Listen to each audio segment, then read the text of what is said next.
এখানে আমরা স্টার্ট করছি 8 এর 1 দেখতে যতগুলো পাচ্ছি একটু পড়িয়ে দিই। আকাশ তো জয়েন 8 এর 1 এরটা কি বলেছে?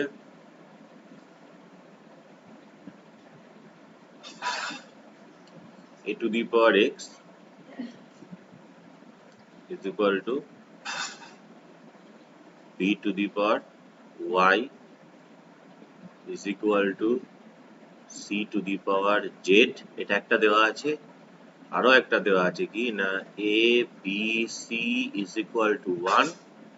তাহলে আমাকে শো করতে কি হবে? শো করতে হবে, এটা দেখাতে হবে xy plus yz plus zx equal to 0। এটা আমাকে দেখাতে হবে। তো দেখাই, অসুবিধা কি আছে?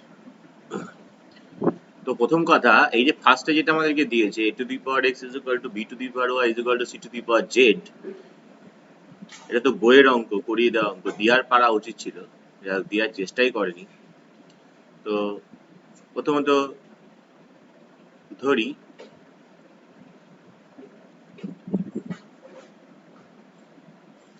a to the power x is equal to b to the power y।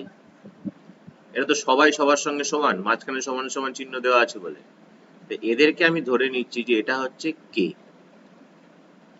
is equal to k। এই k টা যেটা ধরছি সেটা 0 এর সঙ্গে সমান নয়। তাহলে আমরা কি বলতে পারছি? therefore প্রথমে এটা বলতে পারি যেটা হচ্ছে a to the power x এটা সমান সমান k, b to the power y এটা সমান সমান k, c to the power z ওটাও সমান সমান k।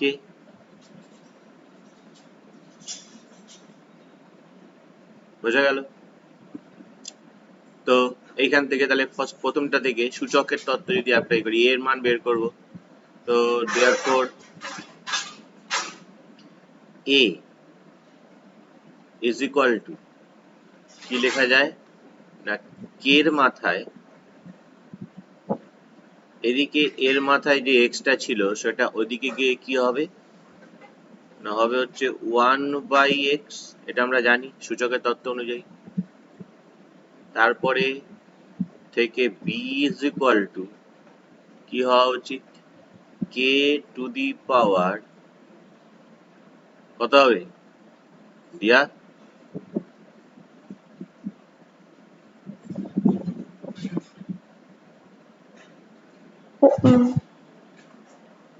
কত হবে? 1/y। 1/y, very good. তাহলে মধুমিতা c সমান সমান কত লিখতে পারবো? স্যার c সমান সমান লিখবেন হচ্ছে k first bracket 1/z। k to the power 1/z। z।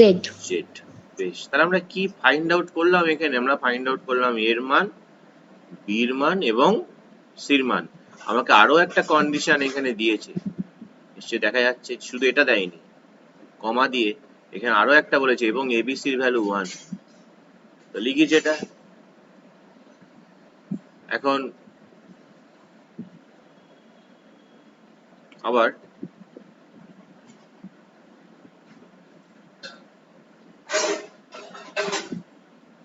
abc is equal to 1, এর মান কত? এর মান কত? therefore এর মান হচ্ছে k to the power 1/x, b এর মান হচ্ছে k to the power,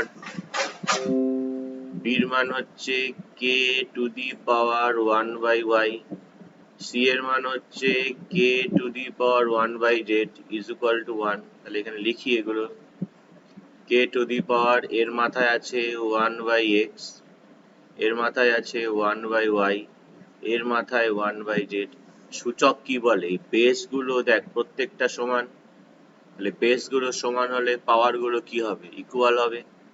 তাহলে therefore এটাকে লিখতে পারি k to the power 1/x plus 1/y plus 1/z is equal to, এইদিকে ডান দিকের যে 1 যেটা আছে সেই 1টাকে আবার কে তো নট ইকুয়াল টু 0, তো সেটাকে আমরা কে টু দি পাওয়ার 0 কি লিখতে পারি? যে কোনো সংখ্যার মাথায় শূন্য হলে তার ভ্যালু হয় 1। এটা কেন লিখলাম?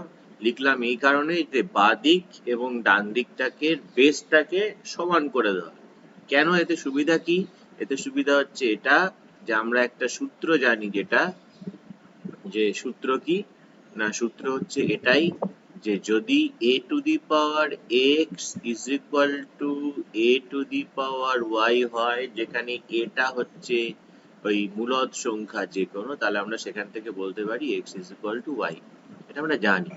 সেই রেসপেক্টে k টু দি পাওয়ার এই পুরোটা is equal to k to the power 0, তাহলে এখান থেকে আমরা অনায়াসেই বলতে পারি 1/x plus 1/y plus 1/z equal to 0। কিন্তু এটা তো আমাকে প্রমাণ করতে দেয়নি, আমাকে প্রমাণ করতে দিয়েছে কি? প্রমাণ করতে দিয়েছে তো এইটা xy plus yz plus zx is equal two 0 দিয়েছে, তো এটা প্রমাণ করতে। তো এটার লসাগু যদি করে দেওয়া যায়, বা লসাগু করে তোমাদের পক্ষে সুবিধা হবে বুঝতে, গুণ করার থেকে। তো লসাগু কত হয়? লসাগু তো xy z ই হয়। x চলে গেলে এখানে কত থাকে? yz। y চলে গেলে এখানে থাকবে, মানে y দিয়ে ভাগ করে থাকবে xz, আর z দিয়ে ভাগ করলে থাকে কি xy ইকুয়াল টু 0। যদি কোনাকুনি গুণ করে দেওয়া যায় তাহলে আমরা কি পাচ্ছি দেখো, কোনাকুনি গুণ মানে xy z এর সঙ্গে 0 গুণ হয়ে যাবে, তাহলে আলটিমেটলি আমরা কি বলতে পারছি, therefore yz plus xz plus xy এটা ইকুয়াল টু 0।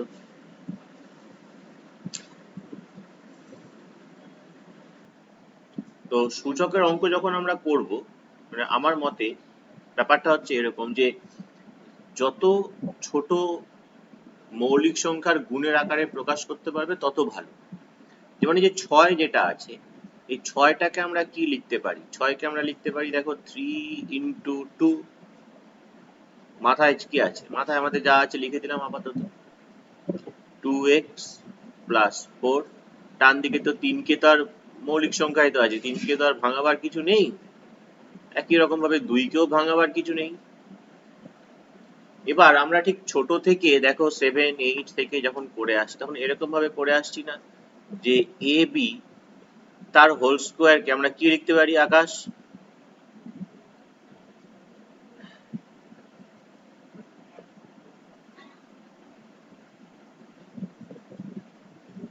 দিয়া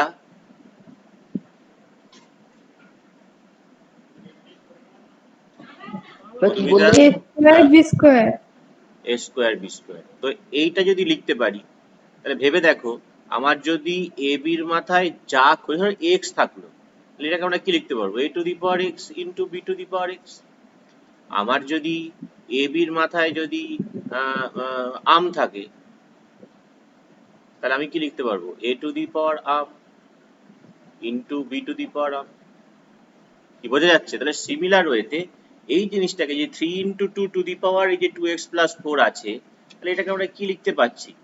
এটাকে আমরা লিখতে পাচ্ছি, এটা নিশ্চয়ই যে 3 two the power 2x plus 4 এবং 2 two the power 2x plus 4 লিখি। 3 two the power 2x plus 4 into 2 two the power 2x plus 4। নিশ্চয়ই বোঝা যাচ্ছে। আমি সূচকের সব নিয়মগুলো এখানে একটা একটা করে বলে দেবো। যেমন এটা একটা নিয়ম, এটা একটা নিয়ম, a to the power m, a b whole to the power m দিয়ে আছে, এখানে x দিয়ে লিখেছি, কোনো ব্যাপার নেই। এবার তুমি লক্ষ্য করে দেখো, এইখানে একটা 3 আছে, এইখানে 3 আছে, গুণের আকারে আছে। ধরো তোমার যদি এরকম যদি থাকে a b সমান সমান c d, ধরো এরকম আছে, তা আমরা এই c টাকে যদি এর নিচে নিয়ে আসি, b টাকে যদি d এর নিচে নিয়ে আসি, তাহলে কি ভুল লিখবো? কি করা হলো, c টাকে নিয়ে চলে এলাম এর নিচে, আর বিটাকে নিয়ে চলে গেলাম ডি এর নিচে। তাহলে কোনাকুনি গুণ করলে কিন্তু দেখো সেই এ বি সমান সমান সিডি কিন্তু পাচ্ছ, মানে এখান থেকে কোনাকুনি গুণ করলে এই লাইনটাই পাচ্ছ, তাহলে এটাকে লেখা যায়। তা আমরা এইদিকে কি করছি, যে 3 যেগুলো আছে সেগুলোকে একদিকে আনছি, একদিকে তো এমনি এমনি আনা যাবে না। তো আমরা কি করছি না, এই বাঁদিকে ধরো 3 two the power 2x plus 4 আছে, ডান দিকের এই 3 টু দি পাওয়ার 3x টা এদিকে আসলে 3 টু দি পাওয়ার 3x নিচে চলে যাবে। আবার ডান দিকে আমাদের 2 two the power x plus 8 ছিল, এই 2 টাকে নিচে নামালে 2 two the power 2x plus 4 হবে। এই লাইন থেকে এই লাইনটা বোঝা যাচ্ছে কিনা বলো? হ্যাঁ স্যার, বুঝতে পেরেছি। বেশ, হ্যাঁ স্যার। এবার চলে এসো আবার আমাদের সূচকের আরেকটা নিয়মে। লক্ষ্য করে দেখো যে a to the power m by a to the power n থাকলে এটাকে আমরা কি লিখি, a to the power m minus n লিখি না?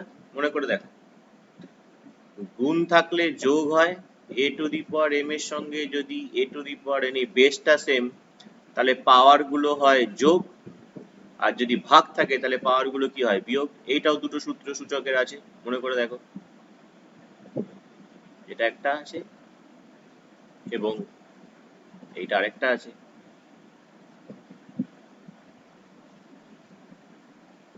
কি তাহলে সেই যে এই যে সূত্রটা আছে, এইটাকে এখানে অ্যাপ্লাই করি। এখানে অ্যাপ্লাই করলে কি পাবো, এখানে পাবো হচ্ছে দেখো, এখানে 3 মাথায় আছে, এখানেও 3 এর মাথায় আছে, তার মানে এই জিনিসটা, এই যে এর মাথায় m, এর মাথায় n, এটাকে আমরা কি লিখতে পাচ্ছি, এটাকে আমরা লিখতে পাচ্ছি 3 টু দি পাওয়ার, ওপরে আমাদের আছে 2x প্লাস 4, মানে m বলতে এটা, মাইনাস n বলতে কত, 3x। ঠিক একই রকম ভাবে ডান দিকেরটাকে তাহলে কি লিখতে পারবো, 2 two the power x plus 8 minus 2x plus 4। মানে যদি মনে মনে এটাকে যদি m ভাবো, এটাকে যদি m ভাবো, এই জিনিসটাকে যদি m ভাবো, সরি, এটাকে যদি n ভাবো, তাহলে এখানে কি লিখবে, m মাইনাস n লিখবে তো। এখানেও ঠিক তাই, এটাকে যদি m ভাবো, এটাকে যদি n ভাবো, তাহলে এখানে কি লিখবে, m মাইনাস n লিখবে। বোঝা যাচ্ছে? তাহলে এবারে তুলে দিই। বেশ, তো আমরা এই জিনিসটা পেলাম। এবারে উপরে ক্যালকুলেশন গুলো করি। উপরে ক্যালকুলেশন গুলো করি বলতে, তাহলে 3 two the power 2x plus 4 minus 3x, ব্র্যাকেটটা তুলে দিলাম, এদিকেও ব্র্যাকেটটা তুলি, x plus 8 minus 2x minus 4। তারপরে এখানে করছি, তাহলে এখানে কত হচ্ছে দেখো, 2x আর মাইনাস 3x, তাহলে যোগ বিয়োগ করলে কত হচ্ছে না, মাইনাস x প্লাস 4। ডান দিকে x থেকে 2x বিয়োগ করা মানে মাইনাস x, আর প্লাস 8 আর মাইনাস 4 মানে কত হয়, এটাও প্লাস 4ই হয়। আবার এই জিনিসটাকে লিখছি এরকম, যে এই জিনিসটাকে আবার এরকম লিখছি যে 3 two the power minus x plus 4 আপন 2 two the power minus x plus 4, মানে এই দুইটাকে আবার নিচে নিয়ে চলে এলাম। তাহলে ডান দিকে কত থাকবে, আমাদের 1 থাকবে। এখানে দেখো পাওয়ার গুলোর দিকে তাকাও, পাওয়ার গুলো দুটোরই একই পাওয়ার না, যে 3 এর মাথায় যে পাওয়ার আছে 2 এর মাথাতেও সেই পাওয়ারই আছে, minus X plus 4 minus X plus 4। বুঝতে পারছো? তাহলে এবার দেখো লক্ষ্য করে, আমরা এ বির হোল স্কোয়ার কে লিখেছি কি, এখানে এ বির হোল স্কোয়ার কে লিখেছি এ স্কোয়ার বি স্কোয়ার, বা a b whole to the power x কে লিখেছি a to the power x b to the power x.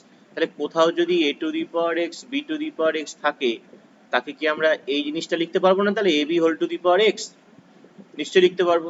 Similar ওয়েতে ধরো a by b whole square আছে, a by b whole square কে আমরা কি লিখি, a square by b square. তো যেখানে আমার a square by b square যদি কোথাও থাকে, তাহলে সেটাকে কি আমরা এ বাই বি তার হোল স্কোয়ার লিখতে পারবো না? নিশ্চয়ই লিখতে পারবো। ঠিক সিমিলার ওয়েতে এইখানে তাহলে একই জিনিস করা হচ্ছে, এই যে 3 two the power minus X plus 4, নিচে 2 টু দি পাওয়ারটা সেম, তাহলে পাওয়ারটা সেম হলে এটাকে আমরা কি লিখতে পারি, এই জিনিসটা লিখতে পারি যে 3/2 whole to the power -x+4। দেখো এটা বুঝতে পারছো নাকি? বুঝতে পারলে আমাকে বলো। এই সাইডে দেখাচ্ছি আমি আবার, a/b whole to the power m আছে কোথাও, তো সেটাকে আমরা কি লিখি, a to the power m by b to the power m। তাহলে কোথাও যদি a to the power m by b to the power থাকে, a by b whole to the power m তো লিখতেই পারবো। তাহলে a কে যদি এটা লেখা যায়, তাহলে a কে এটা লেখাই যাবে। তাহলে এই ডান দিকেরটা আমাদের এখানে আছে, দেখো -x+4 পাওয়ারে আছে, এখানেও 2 এর মাথায় -x+4, তাহলে 3/2 whole to the power -x+4 লেখা যায়। বুঝতে পারলে সবাই? বুঝতে পারলে রেসপন্স করো। হ্যাঁ স্যার, বুঝতে পেরেছি। এবার ডান দিকেরটা কি লিখছি ভালো করে দেখো, ডান দিকেরটাকে এই 1 কে আমরা কি লিখছি, আমাদের প্রয়োজন অনুযায়ী 1 কে আমরা ব্যবহার করছি। এই যে 3/2 যেহেতু আছে, তাই 1 টাকে আমরা লিখছি 3/2 টু দি পাওয়ার 0। লিখতেই পারি, কারণ যে কোনো মূলদ সংখ্যার মাথায় যদি শূন্য হয় তাহলে তার ভ্যালু কত হয়, 1 হয়। তাহলে এবার দেখো এদিকেও বেস 3/2, এদিকেও বেস 3/2, তাহলে আমরা এখান থেকে বাঁ দিকের পাওয়ার আর ডান দিকের পাওয়ার তাহলে ইকুয়াল হয়ে যাবে। তাহলে এখান থেকে আমাকে x ফাইন্ড আউট করতে হবে, তাহলে -x equal two -4, minus minus আমার ক্যান্সেল হয়ে যাচ্ছে। তাহলে আমরা x এর ভ্যালু কত পেলাম, x এর ভ্যালু পেলাম 4। বোঝা গেল? হ্যাঁ স্যার, বুঝতে পেরেছি। বেশ, তো আমরা এখানে যেটা যাব সেটা হচ্ছে 1 এর এ দি, ওই চ্যাপ্টারই তো হচ্ছে সব। আচ্ছা, এরপরে আমরা নতুন ফাইলে যাই। আচ্ছা, এখানে 1 1 1 এর বি,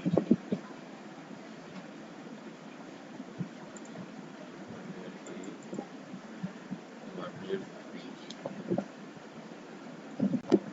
আচ্ছা দেখো, এর পরের অঙ্কটার দিকে তাকাও, 9 বইয়ের লগারিদমের চ্যাপ্টারে চলে যাও।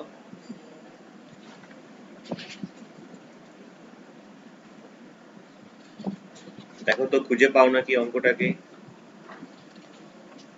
লগারিদমের কোনো চ্যাপ্টারে।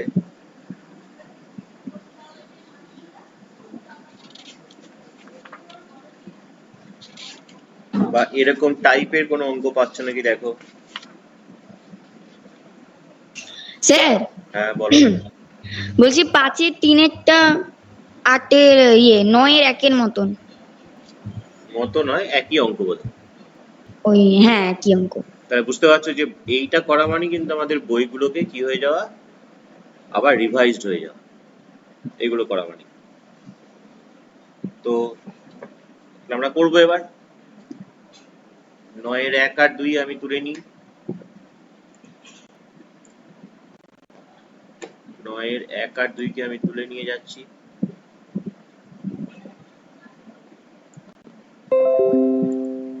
হচ্ছে বি তে নিয়ে যাব।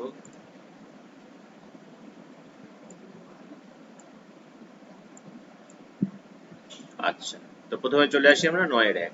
কি করে করব, লগের অঙ্ক করতে গেলে আমরা কি বলেছি মনে করে দেখো। তো অঙ্কটাকে আমরা আগে লিখি, লগ বেস 2, লগ বেস 2। তো এই কিছুদিনকার আগের করানো অঙ্ক, তো এটাও যদি না পারো তাহলে তো একটু নিজেদেরকে চিন্তা ভাবনা করতে হবে যে কেন পাচ্ছি না। 2 বেস হচ্ছে √2, এটা ইকুয়াল টু দিয়েছে আমাদের 5। তো আমরা বাম পক্ষ নিচ্ছি, লেফট হ্যান্ড সাইড নিচ্ছি, ঠিক আছে। তো প্রথম কথা 256 একে যদি আমরা ব্রেক করি কত পাবো, 256 কে যদি তুমি ভাঙাও তোমরা, তাহলে ভাঙালে কত পাবে বলো। 256 কে ভাঙালে 2 দিয়ে ভাঙাচ্ছি 128, আবার 2 দিয়ে ভাঙাচ্ছি 64, আবার 2 দিয়ে ভাঙাচ্ছি 32, আবার 2 দিয়ে ভাঙাচ্ছি 16, আবার 2 দিয়ে ভাঙাচ্ছি 8, আবার 2 দিয়ে ভাঙাচ্ছি 4, আবার 2 দিয়ে ভাঙাচ্ছি 2। তাহলে কটা 2 হচ্ছে দেখো, 1 2 3 4 5 6 7 8। তাহলে এই যে 2 টু দি পাওয়ার 56 যেটা আছে, সেই 2 টু দি পাওয়ার 56 কে তাহলে আমরা কি লিখতে পারছি? তাহলে প্রথম কথা, এইগুলো তো যা আছে লিখতে লিখতেই যেতে হবে। Log base 2, log base 2, log base 4, এখানে দেখতে পাচ্ছি 4 আছে। তাহলে এখানে 2 না লিখে আমরা যদি 4 এর রেসপেক্টে এখানে লিখি, তাহলে 4 কটা পাবো? এটা গুণ করলে একটা 4, দুটো 4, তিনটে 4, চারটে 4। তাহলে 256 কে আমরা 4 টু দি পাওয়ার 4 লিখতে পারবো। বোঝা যাচ্ছে নিশ্চয়ই? তারপরে প্লাস 2 যেমন থাকার থাকলো। এই লগ, এটা লগের এই যে জিনিসটাকে আমরা দেখিয়েছিলাম যে লগ এ বেস বি, এটাকে আমরা যে কোনো বেসের রেসপেক্টে কি লিখতে পারি? Log A by log B. আমি এখানে যা বেস দেব, এখানে আমার যা বেস থাকবে, যদি ই এখানে দিই, এখানেও বেস হবে ই, একই বেস হবে। তাহলে এটাকে লেখাই যায় এটা। তাহলে সেই অনুযায়ী এটাকে ভাঙাচ্ছি এবার। লগ 2 বেস রুট 2 কে আমরা লিখছি লগ 2 বাই লগ বেস একটা আছে, ওপরে যা বেস হবে নিচে তাই বেস হবে, দেওয়ার দরকার নেই। লগের প্রপার্টি কি বলে? লগের প্রপার্টি তোমরা যদি এই জায়গাটাকে যদি ভুলে যাও, মানে এই যে লগ টু এই জায়গাটাকে যদি মনে করো যে নেই, তাহলে আমরা কি লিখতে পারি বলো?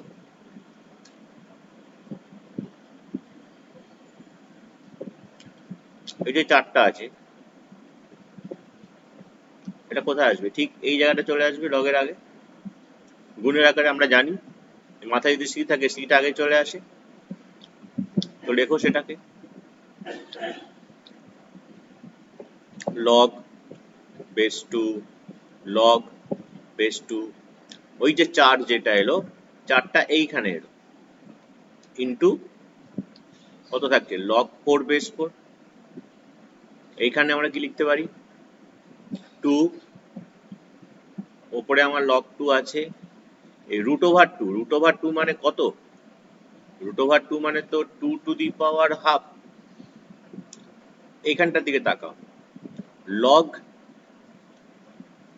এ বেস এ কত হয়? 1 হয়, আমরা জানি। লগ 4 বেস 4 কত হয়ে যাবে? 1 হয়ে যাবে। তাহলে 1 হয়ে গেলে এখানে থাকবে কত? শুধু 4ই থাকবে। এটা তো 1 হয়ে যাচ্ছে, এখানে 4 ইন্টু 1। এটা কত লিখতে পারছি? ঠিক একই রকম ভাবে এই যে হাফ যেটা আছে, হাফটা আগে চলে আসবে আমাদের, হাফটা আমাদের আগে চলে আসবে। তাহলে হাফটা যদি আগে আসে, তাহলে আমাদের পড়ে থাকবে কত? এখানে লগ 2। একই জিনিস কেটে যাচ্ছে, এটা ভগ্নাংশের মধ্যে উপরে উঠবে। তো এই যে 4 যেটা আছে, 4 এর সঙ্গে 1 গুণ করলে 4 হয়, লগ বেস 2, লগ বেস 2 4 কে আবার লিখতে পাচ্ছি 2 স্কয়ার। এখানে এই দুইটা উপরে যাচ্ছে, 2 ইন্টু 2। এই দুইটা আবার কোথায় আসবে? একই রকম ভাবে এইখানে নেমে আসবে। তাহলে 2টা নেমে এলো, বেস 2, লগ 2 বেস 2, এদিকে 4, লগ 2 বেস 2 1, এটাও লগ 2 বেস 2 1। তার মানে আলটিমেটলি 1 প্লাস 4, 1 প্লাস 4 মানেই তো 5। তার মানে তো রাইট হ্যান্ড সাইড, যেটা আমাদেরকে প্রমাণ করতে দিয়েছিল ওটা। বুঝতে পারলে? না বুঝতে পারলে বলো।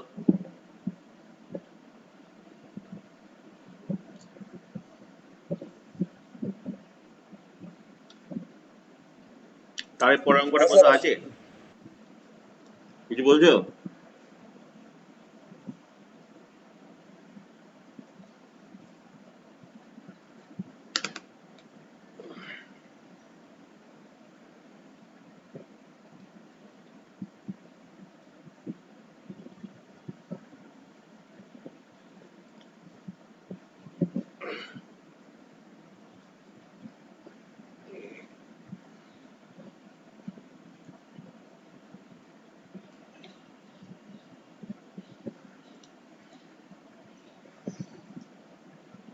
তাহলে পরেরটায় যাই।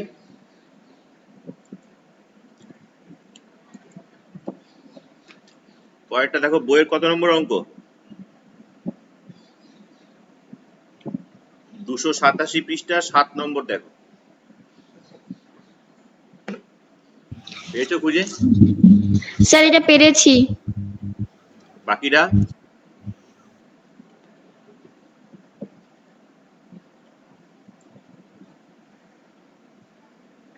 দিয়া, আকাশ, স্যার পেয়েছি বাট এটা করিনি পেরেছিস? তখন তো। হ্যাঁ, না পারিসনি? না না সেটা আমাকে কি দিয়ে, যারা পেরেছে তারা মিলিয়ে নাও। নাম্বার 2 কি দিচ্ছে আমাদের? Log x by y minus z is equal to log y by z minus x is equal to log z by x minus y। তো এটাকে is equal to ধরে নিচ্ছি k, অবশ্যই not equal to 0 k টা। তো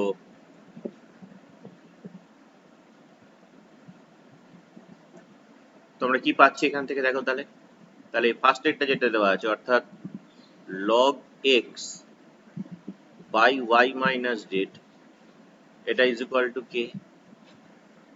log y by z minus x, এটাও k। আর এখানে আছে log z by x minus y, এটাও হচ্ছে কি আমাদের k। ঠিক আছে?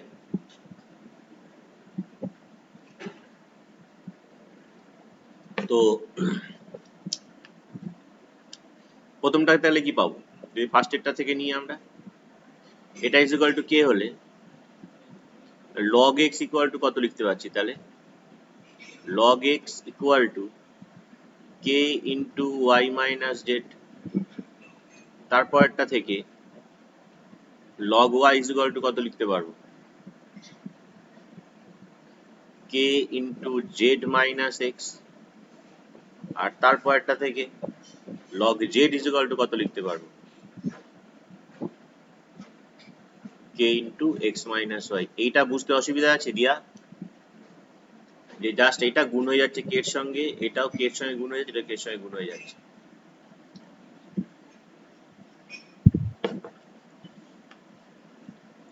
তাহলে এবার আমাদেরকে কি দিয়েছে প্রমাণ করতে? দিয়েছে প্রমাণ করতে এইটা x y z equal to 1। তো আমরা তাই কি করছি, এই যে তিনটে পাচ্ছি, এই তিনটেকে আমরা যোগ করে দিচ্ছি, কারণ জানি লগের যোগ হলে তবেই গুণ হয়। তাহলে সুতরাং log x plus log y plus log z is equal to k into y minus z plus k into z minus x plus k into x minus y। তাহলে বাঁদিকে যেহেতু যোগ আছে, তাহলে সেটা কি হয়ে যাবে? গুণ হয়ে যাবে। তাহলে log x y z হয়ে গেল। ডান দিকের প্রত্যেকটার সঙ্গে একটা করে k গুণের আকারে আছে। দেখো এইখানে একটা k গুণের আকারে আছে, এইখানে একটা k গুণের আকারে আছে, এইখানে একটা k গুণের আকারে আছে। তো সেই k টাকে যদি আমরা কমন নিই, তাহলে আমার প্রথমটায় থাকবে কত? প্রথমটায় থাকবে y মাইনাস জেড, তারপরেরটায় z মাইনাস এক্স, তারপরেরটায় x মাইনাস ওয়াই। তো এখানে দেখো plus Y minus Y minus X plus X minus Z plus Z, সবই যদি কেটে যায় তাহলে কত পড়ে থাকবে? 0। আবার 0 কে আমরা কি লিখতে পারি? যে কোনো বেসের রেসপেক্টে 0 কি হয়? log 1 এর ভ্যালু হয় 0। তাহলে দুদিক থেকে যদি আমরা লগটাকে তুলে দিই, তাহলে আমরা যেটা পাচ্ছি that is x y z equal to 1। Proved.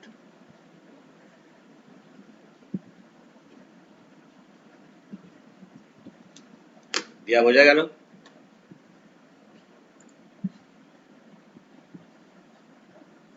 হ্যাঁ স্যার। এরপরে বহুভুজ অঙ্কন, অনেক দিনকার আগের অঙ্ক, মনে পড়ে? এই অঙ্কটা তুলে নি।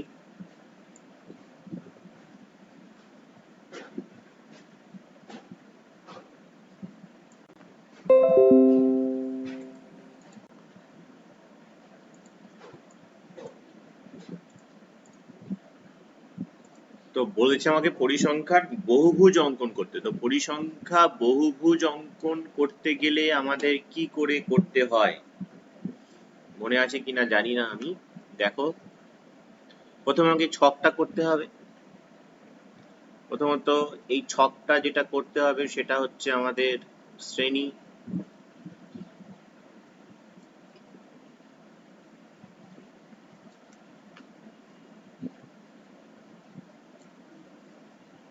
প্রথমত এখানে লিখলাম শ্রেণী। কটা লিখতে হবে? 1 2 3 4 5। 1 2 3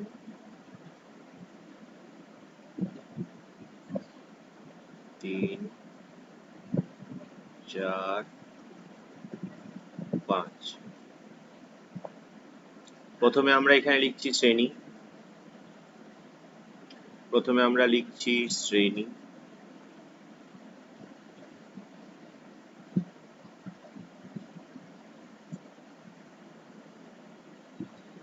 প্রথমে আমরা লিখছি শ্রেণী।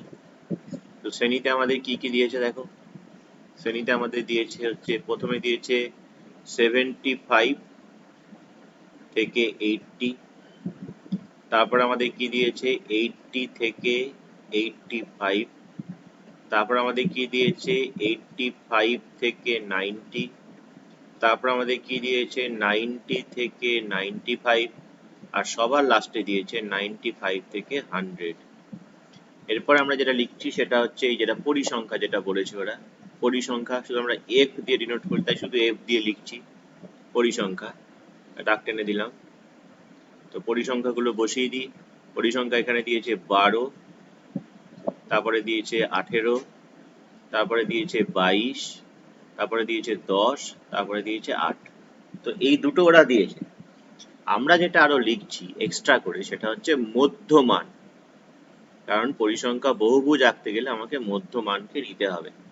দিয়ে আমি এই ছকটাকে কমপ্লিট করে দিচ্ছি। তাহলে মধ্যমান কি করে বের করতে হয় আমাদের?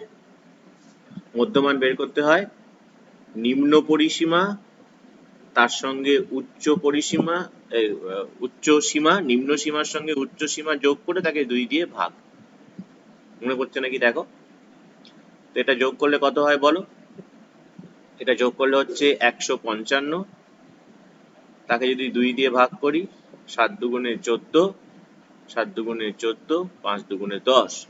এখানে লিখছি 77.5। প্রথমটা যখনই করে নিলে তারপরেগুলো তুমি এরকম ভাবে বের করতে পারো, কিন্তু তোমাদের একটু লক্ষ্য করে দেখো এই শ্রেণী দৈর্ঘ্য কত, মানে 75 থেকে 80, তাহলে শ্রেণী দৈর্ঘ্য কত আমাদের 5।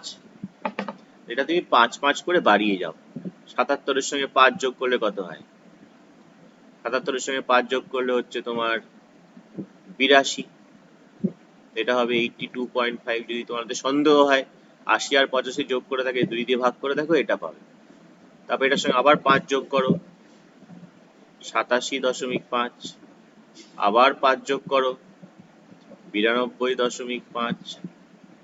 আবার 5 যোগ করো, 97.5। হয়ে গেল। এবার আমাকে গ্রাফ পেপারে এটা করতে হবে। তো গ্রাফ পেপার আমরা মোটামুটি দেখতে পাচ্ছি এখানে সবাই, আশা করি। তো আমরা এবার তাহলে গ্রাফটা এখানে নিয়ে নিচ্ছি।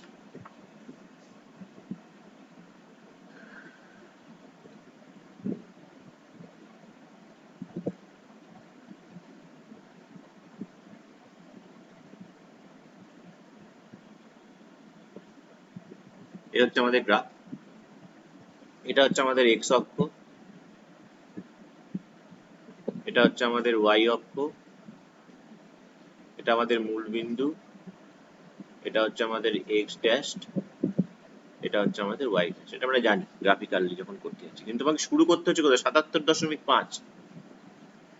তো 77.5 শুরু করতে গেলে আমাকে 75 থেকে 80 যেতে হবে। তাহলে এখান থেকে তো গুনে গুনে গুনে গুনে সেই 70 75 যেতে পারবো না, গ্রাফে তত স্পেসটা নেই আমাদের, তত ঘর নেই। তো এখানে কি করতে হবে, এরকম দুটো কেটে দিয়ে এবার তোমরা এইখান থেকে ধরো শুরু করছো, এইটা ধরো হচ্ছে এইটা। এবার তুমি এখান থেকে যেহেতু আমার 77.5, 1 2 3 1 2 ধরো এইটা নিচ্ছ, এটা হচ্ছে 75 থেকে 80। এটা আবার কভার নিলে তাহলে দেখো 1 2 3 4 5, তাহলে 1 2 3 4 5, এইটা হবে তোমার আরেকটা। আবার 1 2 3 4 5, এটা হবে আরেকটা। 1 2 3 4 5, এটা হবে আরেকটা। 1 2 3 4 5, এটা হচ্ছে আরেকটা।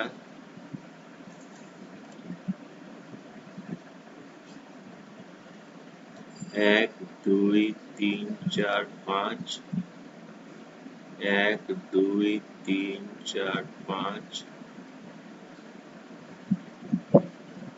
তাহলে এবার লেখো এখানে নাম্বার গুলোকে নিচে নিচে। প্রথমে তো এটা লিখছি 75, এটা হচ্ছে 75, এটা 80, এটা 85, এটা 90, এটা 95, এটা 100। এবার আমাকে মিড পয়েন্ট মানে 3 নম্বরটা হবে 1 2 3, 1 2 3 3, এরকম জায়গা হবে মিডল পয়েন্টটা। তো আমরা কত নেব? এটা পরিসংখ্যা কত দিয়েছে? 12। তাহলে আমাকে গুনে গুনে 12 ঘর যেতে হবে। গুনে গুনে 12 ঘর উপরে উঠি। 2 3 4 5 6 7 8 9 10 11, এইটা হবে আমাদের 12। মিডল পয়েন্ট হচ্ছে এটা, এটাকে আমরা গোল্লা দিয়ে রাখলাম। তারপরে 12 এর পর 18, তাহলে এইখানে মিডল পয়েন্ট, এইটা মিডল পয়েন্ট। 18 মানে তুমি যদি এই পর্যন্ত যাও তাহলে তো 12 যাবে, এই পর্যন্ত গেলে 12, 13 14 15 16 17 18, এটা হচ্ছে তোমার 18। তারপরে আবার 22, মিডল পয়েন্ট হচ্ছে এটা, তাহলে এই পর্যন্ত গেলে তোমার 22, এই পর্যন্ত গেলে 22, এই 22 না 18, 19 20 21 22, এই মিডল পয়েন্ট হচ্ছে 22। তারপরে তোমার আসছে আবার 10, 10টা গোনো 1 2 3 4 5 6 7 8 9 10। তোমাদের গ্রাফ খাতায় সোজা হবে, তোমাদের গ্রাফ খাতায় দেখো মার্কিং গুলো করা আছে, 5 5 করে ভাঙা আছে। একটু ভুল হয়ে গেল, ঠিক আছে। আমি আর এগুলো না তুলে আমি নিচের নাম্বার গুলোকে চেঞ্জ করে দিচ্ছি। তারপর এটা তোমার হচ্ছে কত? 8, 1 2 3 4 5 6 7 8। আমি কি করছি বলো তো? আমি নিচের নাম্বার গুলোকে না তুলে দিচ্ছি, আমি নিচের নাম্বার গুলোকে তুলে দিচ্ছি, আমি একবার সরিয়ে দিচ্ছি।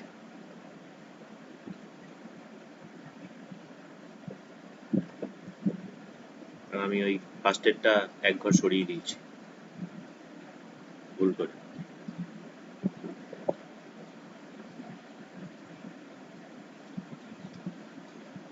তো নাম্বার গুলোকে আমরা এখান থেকে স্টার্ট করছি।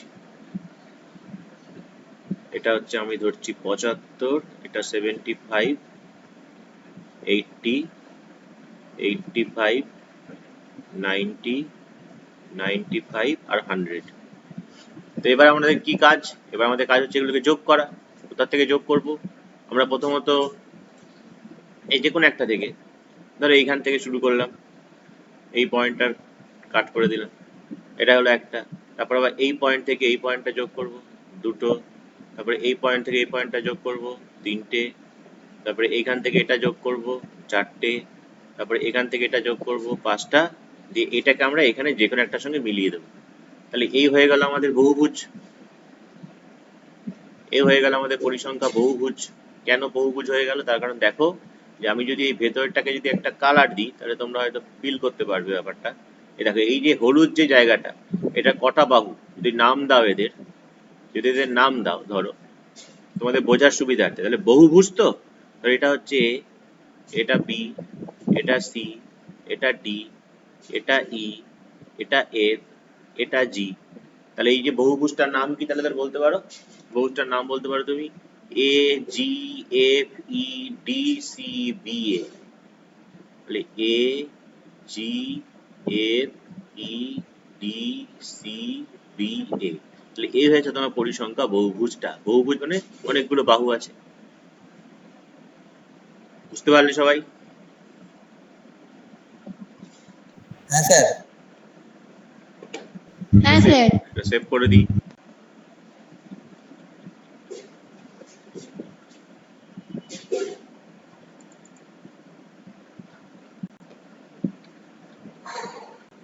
তাহলে আমাদের এই পেজের আর অঙ্ক ছিল না? ছিল? ও ছিল, নিচে দুটো ছিল, তাই দুটোকে তুলে নিই।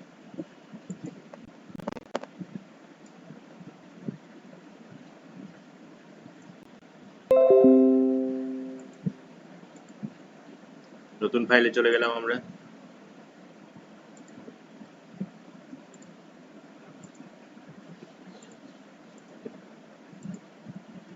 তো 14 একের অঙ্কটা পাওয়ার জন্য যদি আমরা ধরো ওই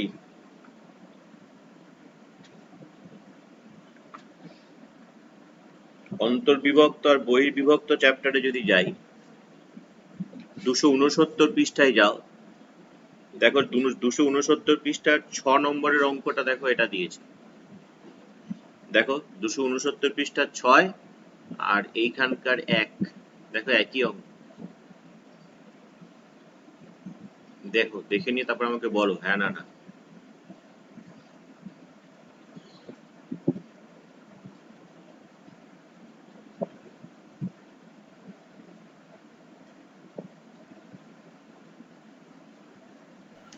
হ্যাঁ স্যার দিয়েছে। পেয়েছো? হ্যাঁ স্যার। তাহলে ওই চ্যাপ্টারটা আবার রিভিশন হলো আমাদের। তো এখানে একটা সামান্তরিক বলেছে, নাম্বার 1, এটা সামান্তরিক আমরা এঁকে নিই এখানে।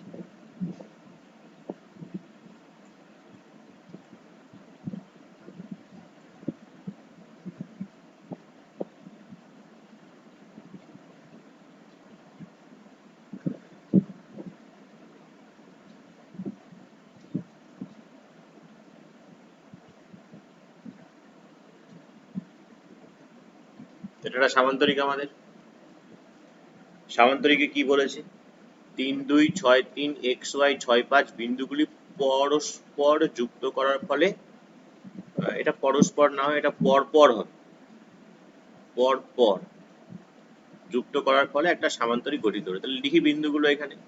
ধরা যাক সামান্তরিকটার নাম দিচ্ছি, ধরো এটা হচ্ছে এ বিন্দু আমাদের। তো এটা হচ্ছে আমাদের এ বিন্দু, এবং এই বিন্দুটা হচ্ছে আমাদের 3,2, মানে এই যে বিন্দুটা এখানে আছে এটা হচ্ছে এ বিন্দু। এটা ধরো বি বিন্দু, এই যে বিন্দুটা এখানে আছে, বি বিন্দুটা আমাদের হচ্ছে 6,3। ধরো এই বিন্দুটা হচ্ছে আমাদের সি বিন্দু, সি বিন্দুটা হচ্ছে আমাদের এক্স কমা ওয়াই। আর এই যে বিন্দুটা আছে এই বিন্দুটা হচ্ছে আমাদের ডি বিন্দু, এবং ডি বিন্দুটা হচ্ছে আমাদের 6,5। আমাকে বলেছে এক্স আর ওয়াই এর মান করো, এর একটা সামান্তরিক গঠিত করছে। তো আমরা প্রথমেই যেটা কাজ করছি এখানে সেটা হচ্ছে এটা, যে এই সামান্তরিকটার যে দুটো কর্ণ আছে সে কর্ণ দুটোকে আমরা যোগ করে দিচ্ছি।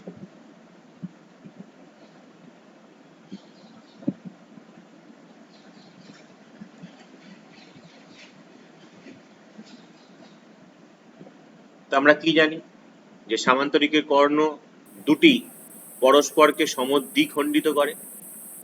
তার মানে এই টুকরোর সঙ্গে এই টুকরো সমান হবে। আমি যদি টুকরোর কথা যদি ভাবি, তাহলে ধরো এখানে এখানে এই যে টুকরোটা আছে,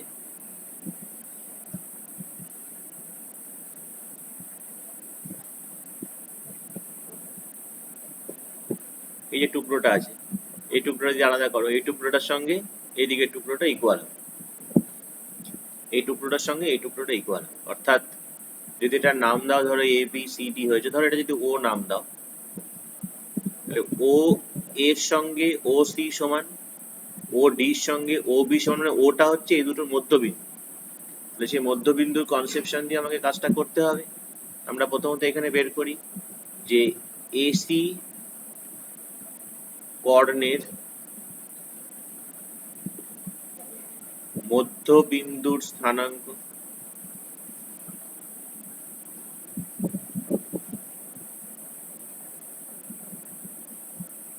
কি হওয়া উচিত?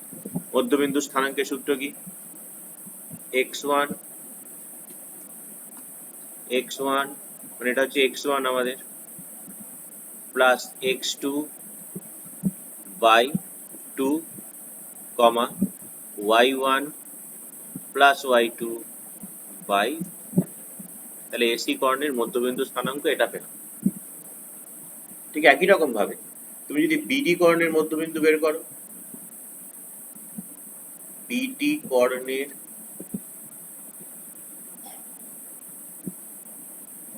মধ্যবিন্দুর স্থানাঙ্ক কি হবে বলো? একই রকম ভাবে এটা x1 ধরো, যে কোনো একটাকে x1 ধরতে পারো, তাহলে x1 প্লাস এটা কত আছে? ওটা 6 আছে নাকি? 6 6 3 5, ঠিক আছে। তাহলে 6 plus 6 x1 plus x2 by 2 y1 plus y2 by 2। তাহলে কত পাচ্ছি? 6 এর সঙ্গে 6 যোগ করলে 12, 12 কে 2 দিয়ে ভাগ করলে 6, 5 আর 3 8, তাকে 2 দিয়ে ভাগ করলে 4। একটু ভেবে দেখো তো, এইটা তুমি কোন বিন্দু স্থানাঙ্ক পেলে? ও বিন্দু। এইটা কোন বিন্দু স্থানাঙ্ক পেয়েছো? সেই ও বিন্দুরই তো পেয়েছো। তাহলে একই বিন্দুর তো আর হাজারটা করে স্থানাঙ্ক হয় না। তাহলে আমরা কি বলতে পারি? যে therefore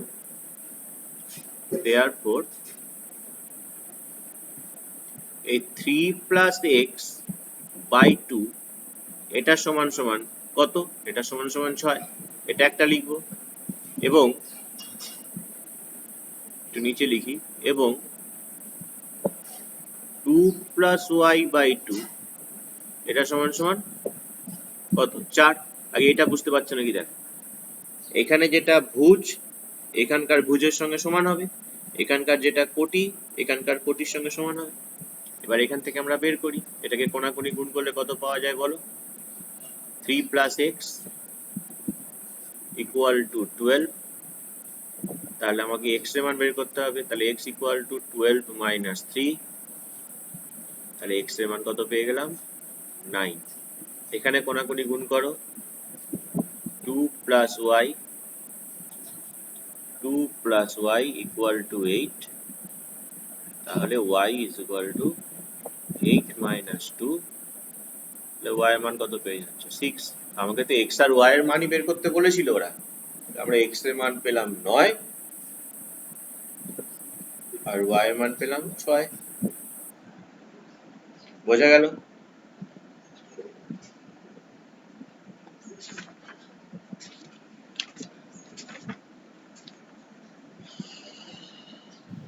বোঝা গেছে? হ্যাঁ স্যার। হ্যাঁ স্যার। হ্যাঁ স্যার। আচ্ছা, তারপরে নাম্বার 2 এরটা বইয়ের কোথায় আছে আমি বলছি। নাম্বার 2 এর যে অঙ্কটা দিয়েছে আমাদের, সেটা বলেছে যে এবিসি একটা ত্রিভুজ, এবিসি এর শীর্ষবিন্দু ডিইএফ। এটা তোমরা পেয়ে যাবে বইয়ের 276 পৃষ্ঠায়। যাও 276 পৃষ্ঠায় 10 নম্বরের অঙ্কটা দেখো।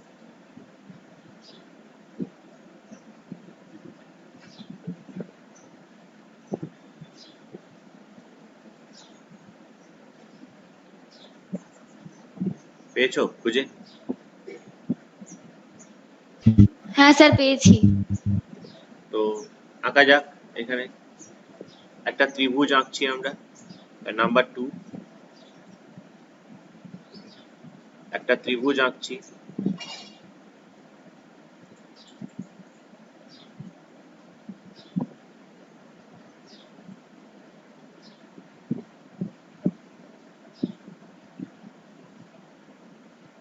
ধরো এই হচ্ছে আমাদের ত্রিভুজটা, এই হচ্ছে আমাদের ত্রিভুজটা, নাম কি এবিসি, নাম দিই।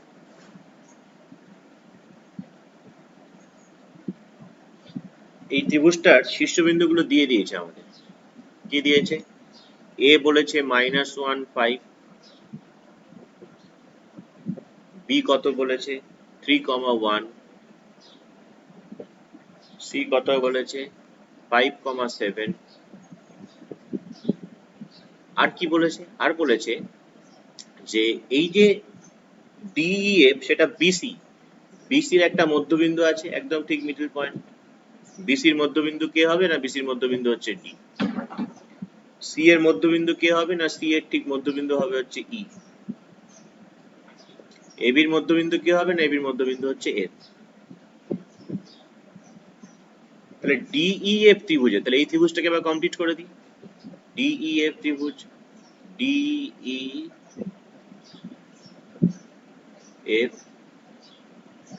এই যে ত্রিভুজটা যেটা আছে আমাকে বলছে কি এই ত্রিভুজটার এর ক্ষেত্রের ক্ষেত্রফল নির্ণয় করতে হবে। প্রথমত এই ত্রিভুজটার ক্ষেত্রফল নির্ণয় করতে হবে, অর্থাৎ এই জায়গাটা কত আমাদের বার করতে হবে। ধরো এই জায়গাটা কত আমাকে বার করতে হবে, এইটুকুনি জায়গা কত বার করতে হবে। তারপরে দেখাতে বলেছে যে এই যে টোটাল যে ত্রিভুজটা আছে, এই টোটাল ত্রিভুজটার ক্ষেত্রফল এই ত্রিভুজটার ক্ষেত্রফলের 4 গুণ। প্রশ্নটা বোঝা গেছে? এবিসি একটা ত্রিভুজ, বিসি, সিএ, এবি, এদের মধ্যবিন্দুগুলো ডি, ই আর এফ। এটা বলে দিয়েছে যে আমাকে বলেছে এই ত্রিভুজটার ক্ষেত্রফল প্রথমে বের করো, তারপর এই ত্রিভুজটার ক্ষেত্রফল বের করার পর দেখাও যে এই ক্ষেত্রফলকে যদি আমরা 4 দিয়ে যদি গুণ করি তাহলে আমরা এই টোটাল ত্রিভুজটা পাবো, টোটাল। তো প্রথম কথা আমরা প্রথমে আগে ডি বিন্দু, ই বিন্দু আর এফ বিন্দু স্থানাঙ্ক বার করি। ডিটা তো মধ্যবিন্দু, আর একটু আগেই তো মধ্যবিন্দু আমরা বের করার সূত্র শিখে এসেছি, তাহলে এখান থেকে নিশ্চয়ই মধ্যবিন্দু আমরা বের করতে পারবো। ডি বিন্দু স্থানাঙ্ক কত হওয়া উচিত আমাদের? 3 + 5/2, 1 + 7/2। নিশ্চয়ই বুঝতে পারছো, x1 + x2/2, y1 + y2/2। 3 এর সঙ্গে 5 যোগ করলে হয় 8, 8 কে 2 দিয়ে ভাগ করলে 4, 1 এর সঙ্গে 7 যোগ করলে হয় 8, 8 কে 2 দিয়ে ভাগ করলে 4। অর্থাৎ ডি বিন্দু স্থানাঙ্ক তাহলে কত পেয়ে গেলাম আমরা? ডি বিন্দু স্থানাঙ্ক পেয়ে গেলাম তাহলে 4,4, লিখছি পাশে। ই বিন্দু স্থানাঙ্ক একই রকম ভাবে বের করার চেষ্টা করছি। x1 + x2/2 মানে এখানে পাবো -1 + 5/2, 5 + 7/2, x1 + x2/2, y1 + y2/2। কত হচ্ছে দেখো? -1 + 5 মানে কত হয়? +4, 4 কে 2 দিয়ে ভাগ করলে 2, আর 12 কে 2 দিয়ে ভাগ করলে 6। তাহলে আমরা যেটা নেক্সট পাচ্ছি ই বিন্দু স্থানাঙ্ক তাহলে কত পেয়ে গেলাম? 2,6। এটা একই রকম ভাবে যদি কাজ করো x1 + x2 মানে 3 - 1/2, 1 + 5/2, 3 - 1 মানে 2 কে 2 দিয়ে ভাগ করলে কত হচ্ছে? 2 কে 2 দিয়ে ভাগ করলে হচ্ছে 1, আর 6 কে 2 দিয়ে ভাগ করলে 3। তাহলে এফ বিন্দু স্থানাঙ্ক কত পেয়ে গেলাম আমরা? 1,3। ঠিক আছে, তাহলে আমি কিন্তু ডিইএফ, ডিইএফ এই তিনটে বিন্দু স্থানাঙ্ক পেয়ে গেছি। এবার আমরা ত্রিভুজ, সুতরাং ত্রিভুজ ডিইএফ এর ক্ষেত্রফল বের করার চেষ্টা করছি। ত্রিভুজের ক্ষেত্রফল কি করে বের করতে হয় নিশ্চয়ই আমরা জানি। কি জানি? এই যে ডিইএফ এই বিন্দুগুলোকে এরকম পরপর লিখবো, 4, 4, 2, 6, 1, 3, আবার 4, 4 দিয়ে ঘিরে দেবো। মনে পড়ছে নাকি দেখো? তাহলে এই ক্ষেত্রফলটা কি লিখতে পারছি আমরা? এই ক্ষেত্রফল হচ্ছে =½ তাহলে প্রথমত ওপর থেকে নিচের দিকে নামবো, 4, 6 গুণ হবে, 2, 3 গুণ হবে, 1, 4 গুণ হবে। তো গুণ করি, 4, 6, 24, প্লাস 3 দুগুণে 6, প্লাস 4 একে 4 দিয়ে বিয়োগ করে এবার নিচ থেকে ওপরে উঠতে হবে, 4, 3, 1, 6, 2, 4, 4 3 গুণ করলে হচ্ছে 12, 1 6 গুণ করলে হচ্ছে 6, 4 দুগুণে 8। তাহলে এই হচ্ছে আমাদের ত্রিভুজটার ক্ষেত্রফল। কোন ত্রিভুজটা? DEF ত্রিভুজের ক্ষেত্রফল। তাহলে কত হচ্ছে? এত বর্গ একক অবশ্যই। তাহলে কত হচ্ছে দেখো, হাফ, 24 6 30 আর 4 34, 12 8 20 আর 6 26। 34 থেকে 26 বিয়োগ করলে কত হয়? 34 থেকে 26 বিয়োগ করলে হচ্ছে 8 বর্গ একক চলছে, আর 2 দিয়ে 8 কে ভাগ করলে হচ্ছে 4। তাহলে আমরা পেলাম যেটা, সেটা হচ্ছে ওই ত্রিভুজটার ক্ষেত্রফল হচ্ছে 4 বর্গ একক। কোন ত্রিভুজটার? DEF ত্রিভুজের ক্ষেত্রফল 4 বর্গ। তাহলে প্রথমে কি এটা প্রশ্ন করেছিল যে ত্রিভুজটার ক্ষেত্রফল আগে বের করো। DABC হলে DEF এর ক্ষেত্রফল নির্ণয় করি। ও শুধু সেটাই বলেছে। আমাদের বইতে কিন্তু আরো একটা পার্ট আছে, দেখাতে বলেছে যে ABC ক্ষেত্রফলটা এর 4 গুণ। তো তার জন্য আগে কি বার করতে হবে? ABC ত্রিভুজের ক্ষেত্রফল বের করলে আমরা দেখতে পাবো যে ABC ক্ষেত্রফলটা পাচ্ছি আমরা 16 বর্গ একক। তো আমি জাস্ট এখানে একটু এটা আমাদের অঙ্ক এখানে শেষ, কোশ্চেন ব্যাংকের অঙ্ক এখানে শেষ। যেটা বইয়ে যেটা আরো একটু এক্সট্রা পার্ট ছিল যে এবিসিটা হচ্ছে এই DEF এর 4 গুণ। তো এবিসি ত্রিভুজের তো আমরা ক্ষেত্রফল বের করতে পারবো। এবিসি ত্রিভুজের ক্ষেত্রফল বের করার জন্য আমরা কি লিখবো এখানে? -1 5, তারপরে লিখবো হচ্ছে 3 1, তারপরে লিখবো হচ্ছে 5 7, আর তারপরে -1 5 লিখবো। আমি একটু একটু মানে জাস্ট ত্রিভুজ এবিসি এখানে লিখে আমি জাস্ট করে দিচ্ছি হাফ। তাহলে -1 3 7 21, -1 আর 21 হচ্ছে +20, 5 5 25, 20 আর 25 হচ্ছে 45। এর থেকে বিয়োগ করব -7 +5 -2 +15 -13। তাহলে 45 থেকে 13 বিয়োগ করলে কত হয়? 45 থেকে 13 বিয়োগ করলে হচ্ছে 3 2 32, 32 কে 2 দিয়ে ভাগ করলে কত হচ্ছে? 16। দেখো এবিসি ত্রিভুজের ক্ষেত্রফল 16 এলো। তো ত্রিভুজ এবিসি ক্ষেত্রফল যদি 16 হয়, তাহলে সেটাকে আমরা কি লিখতে পারবো? যে ত্রিভুজ এবিসি ক্ষেত্রফল সমান সমান 4 ইন্টু ত্রিভুজ DEF এর ক্ষেত্রফল লিখতেই পারবো। কারণ DEF এর ক্ষেত্রফল কতবার করেছি আমরা? 4 বার করেছি, 4 4 16। তাহলে এটা হচ্ছে আমাদের বইয়ের যেটা দিয়েছিল। আরেকটা স্টেপ প্রমাণ করতে দেখাও যে ত্রিভুজ ABC = 4 ইন্টু ত্রিভুজ DEF, সেটা আমরা করে ফেলতে পারলাম। এটাকে আমি এরকম ভাবে সেপারেট করে দিলাম। কি বোঝা গেল না গেল না?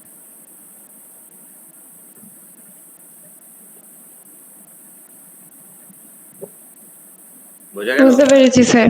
হ্যাঁ স্যার, বুঝতে পেরেছি। বেশ, তাহলে আমাদের এই অঙ্ক দুটো গেল। এটাকে সেভ করে দিই আমরা।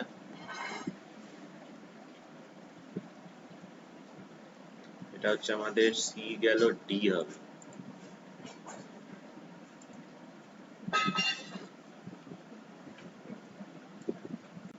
আচ্ছা, এবার আমরা যাব, আরো দুটো অঙ্ক ছিল আমাদের। এটা হচ্ছে 21.2। এই জিনিসটা, একটা পাতকুয়োর পরিধি এত সেন্টিমিটার। এই পাতকুয়োর চারধারে সমান চওড়া একটি পাথরের পাড় আছে।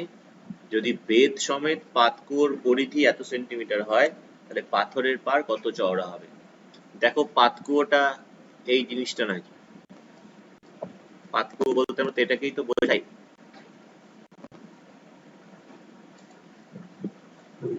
দেখো তো অনেকটা এই জিনিসটা না পাতকুয়োটা?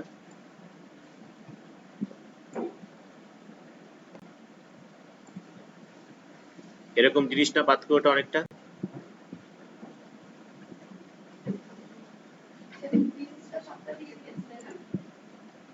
না না, দেখো এইটা পাতকুয়ো না আমাদের? তো এই জিনিসটাকে আমরা তুলে নিয়ে যাচ্ছি, পাতকুয়োটাকে। স্যার হ্যাঁ, বলছি এই অঙ্কটা তো ওই পেজে নেই। দেখো তোমাদের ইয়েতে দেওয়া আছে, ওই হোয়াটসঅ্যাপে দেওয়া আছে, দেখো।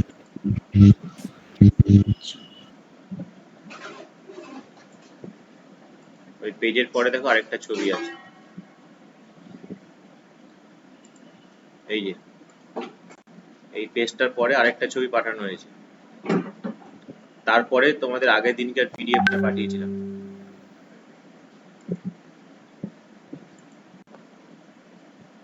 পেয়েছো দেখতে? হ্যাঁ স্যার দেখতে পেয়েছি। আচ্ছা, এখানে পাত কিউ হচ্ছে এটা, কি পাত কিউটা তাহলে বোঝা যাচ্ছে? এই পাত কিউর পরিধি 440 সেন্টিমিটার। পরিধি মানে কোনটা? পরিধি মানে তো এই বাইরেরটা নাকি? মানে এই যে বৃত্তটা যেটা দেওয়া আছে, এই বৃত্তটাই তো পরিধি হওয়া উচিত।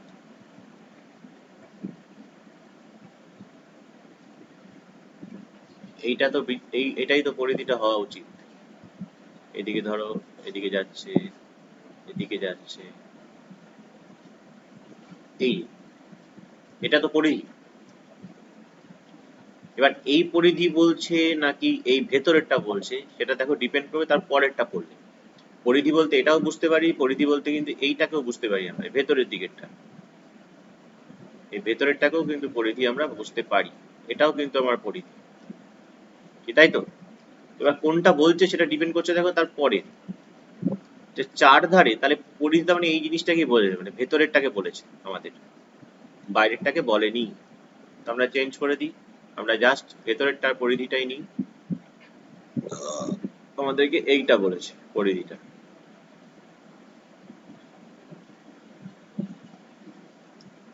এই হচ্ছে আমাদের পরিধিটা দিয়ে দিয়েছে পাথ কোড, বুঝতে পারলে? দিয়ে বলছে যে ওই পাথ কোড চার ধারে, যে চার দিকে একটা পাথরের পাড় আছে, মানে পাথরের পাড় বলতে কিন্তু এই পাড়টাকে বোঝাচ্ছে, এই যে এটা। যদি বেদ সমেত পাতকুয়োর পরিধি, এইবার পাতকুয়োর পরিধি যেটা দিচ্ছে সেটা কিন্তু এই বাইরের, এবার কিন্তু পাতকুয়োর পরিধি দিচ্ছে এই বাইরে।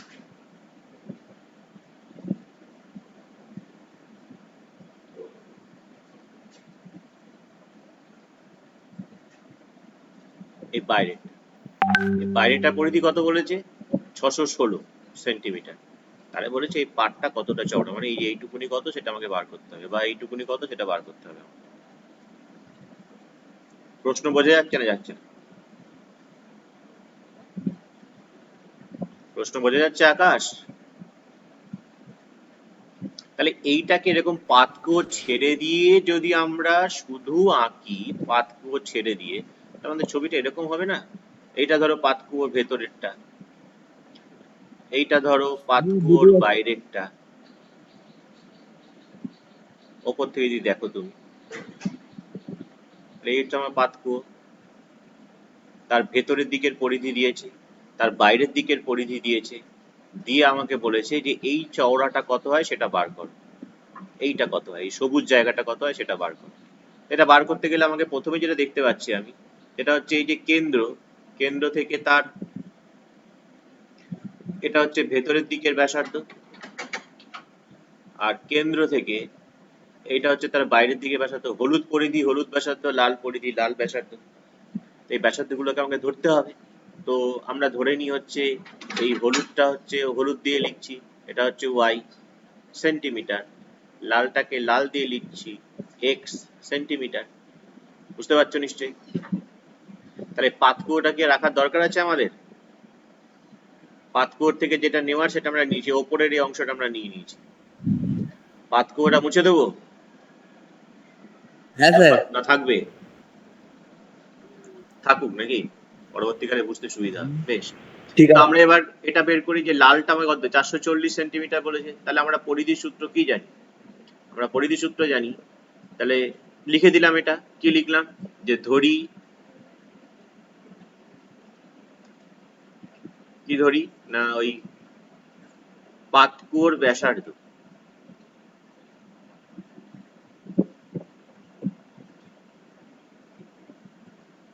পাতকুয়োর ব্যাসার্ধ এক্স সেন্টিমিটার। তার মানে সুতরাং 2 পাই এক্স ইজ ইকুয়াল টু কত? Is equal two 440। তাহলে এখান থেকে কত পাচ্ছি আমরা? therefore 2 পাই মানে 22/7 ইন্টু এক্স ইকুয়াল টু 440। তাহলে এক্স ইকুয়াল টু কত না 440 ইন্টু 7 বাই 2 ইন্টু 22 22 দুগুণে 44, 2 দিয়ে 10, তার মানে x এর মান হচ্ছে আমাদের 70। তার মানে এইখান থেকে এই লালটা পেয়ে গেলাম 70। এবার চলে আসি হলুদটায়। হলুদটা আসার জন্য এবার কি লিখবো, ওই পাঠ সহ ব্যাসার্ধ এটা ধরতে হবে। এটা গেল এইখানে। এবার লিখি, ধরি পার সহ ব্যাসার্ধ। এটা কিন্তু তোমাদের বইয়ের অঙ্ক, জানো তো? যদি এই অঙ্কটা তোমরা খুঁজতে চাও তোমরা পাবে হচ্ছে, বলে দিচ্ছি তোমাদেরকে, বৃত্তের পরিধি আছে না, বৃত্তের পরিধি কোথায়, এই যে। তোমরা যদি পেজ নাম্বার 231-এ যাও, 231 পৃষ্ঠায় যাও, 231 পৃষ্ঠা দেখো 9 নম্বরের অঙ্ক। পেলে বলবে। তাহলে 2πy কত দিয়েছে আমাদের? 616। তাহলে দেখছো এই অঙ্কটাও বইয়ের অঙ্ক, মানে সে ডিভিশন হয়ে যাচ্ছে, তার মানে এই চ্যাপ্টারটাও ডিভিশন হচ্ছে। 2 ইন্টু 22/7 ইন্টু y সমান সমান 616। তাহলে এখান থেকে আমরা কি পাবো? y ইজ ইকুয়াল টু, তাহলে y is equal two 616 into 7 আপন 2 ইন্টু 22। 2 দিয়ে ক্যান্সেল করলে 3 দুগুণে 6, 0, 8 দুগুণে 16, 11 দুগুণে 22, 11 দুগুণে 22, 8 11 88, 2 দিয়ে 14 দুগুণে 28, 7 14 98। তাহলে দেখো এইখান থেকে এইটা পেলে 98, এইখান থেকে এইটা পেলে 98, আর এইখান থেকে এইটুকুনি পেয়েছো তোমরা কত, কতবার করেছি আমরা? 70। তাহলে আমাকে বলছে পাটটা কতটা চওড়া, মানে এইটুকুনি কতটা হবে। তাহলে সুতরাং পাটটা কতটা চওড়া হবে?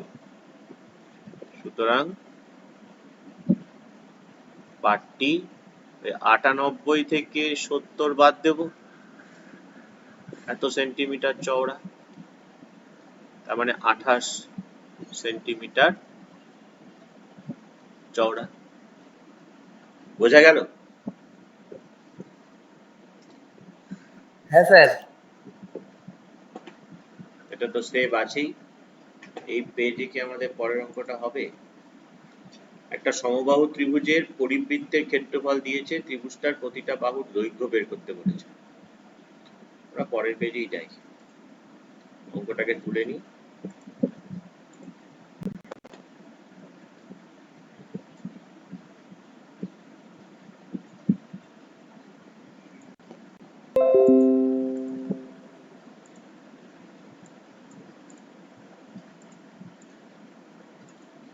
তো সমবাহু ত্রিভুজ, তো সমবাহু ত্রিভুজ একটা এঁকে নিই আমরা।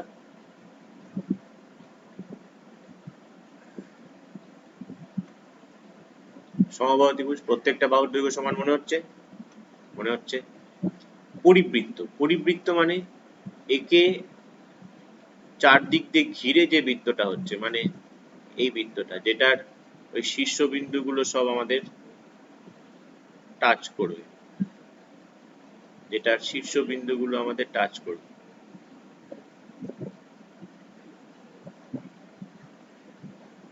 বুঝতে পারলে? এই হচ্ছে পরিবৃত্ত ত্রিভুজটার, সমবাহু ত্রিভুজ। তো সমবাহু ত্রিভুজ বলতে আমরা কি বুঝি? যার একটা প্রত্যেকটা বাহুর দৈর্ঘ্য আছে।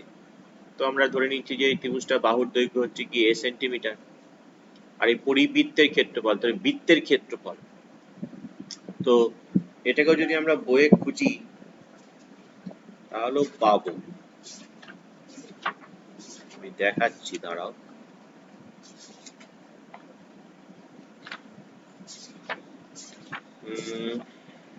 তোমরা পাবে হচ্ছে একটি সমবাহু ত্রিভুজের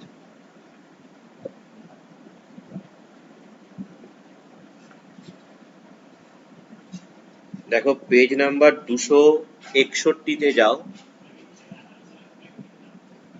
261 পৃষ্ঠার 21 নম্বরের অঙ্কটা দেখো, সবই কিন্তু করানো হয়েছে তোমাদের। তো এটা তো নাম্বার 3, এখানে নাম্বার 3 পেয়েছো খুঁজে? 261 পৃষ্ঠার 21। এর বৃত্তটার যদি কেন্দ্র এটা হয়, তাহলে এর ব্যাসার্ধ বলতে আমি কোনটাকে বুঝবো?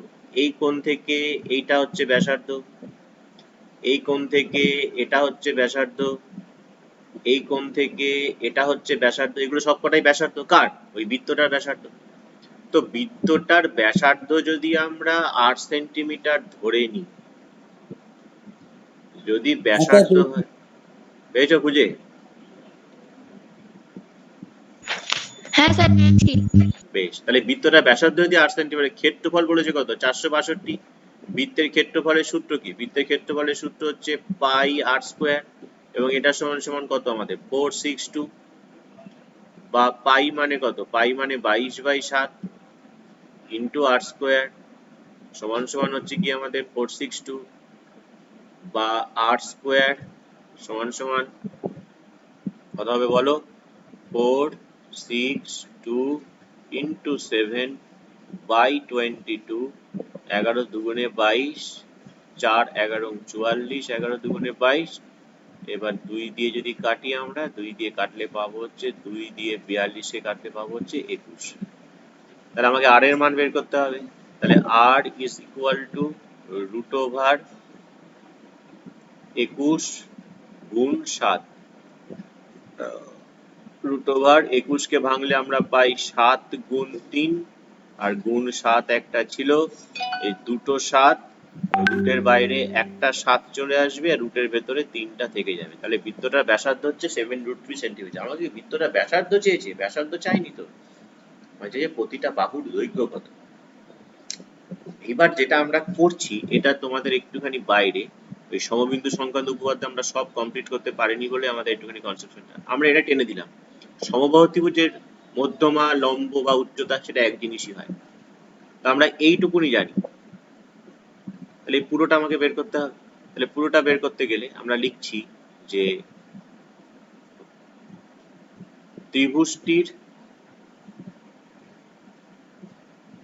ত্রিভুজটির বাহুর দৈর্ঘ্য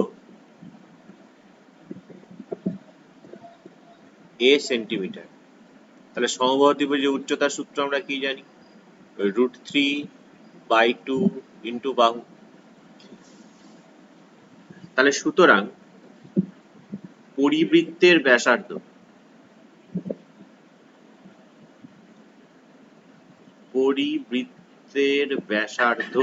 কি হবে? এটা হচ্ছে, বলেছিলাম তোমাদেরকে, মনে আছে নাকি দেখো, যেটা হয় ভর কেন্দ্র, যেটা 2:1 অনুপাতে ভাগ করে। তাহলে পরিবৃত্তের ব্যাসার্ধ কত হচ্ছে তাহলে আমাদের? না √3/2a ইন্টু 2/3, 2 2 কেটে গেল, তাহলে থাকছে √3a/3 সেন্টিমিটার। আর আমরা কত ব্যাসার্ধ বার করেছি? 7√3। এই দুটোকে সমান করে দিতে পারি আমরা।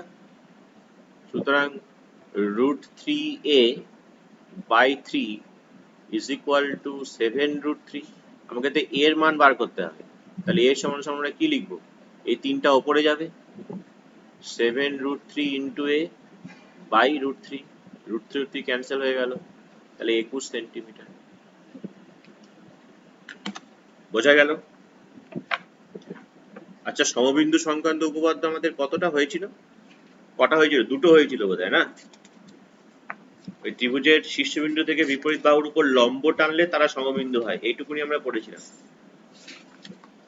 তাই তো মধুমিতা? হ্যাঁ স্যার। তাহলে এবার তার পরেরটা করছি আমরা, ত্রিভুজের কোণগুলির অন্তর সমদ্বিখণ্ডক 3টি সমবিন্দু। আমি ছবি পাঠাচ্ছি, দাঁড়াও, এই ছবি পাঠিয়ে ওখান থেকে বলে দিচ্ছি একবার।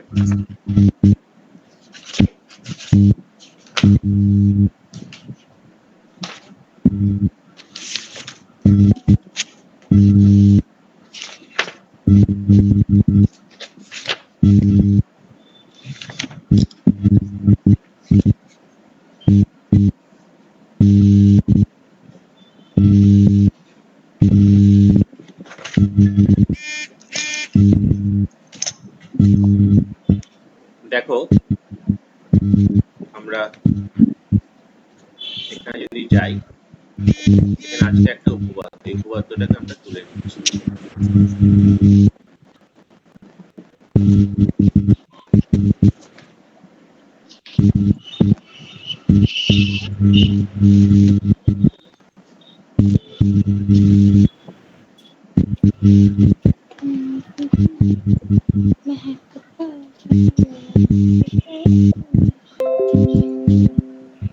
এটা সেভ করে দিই।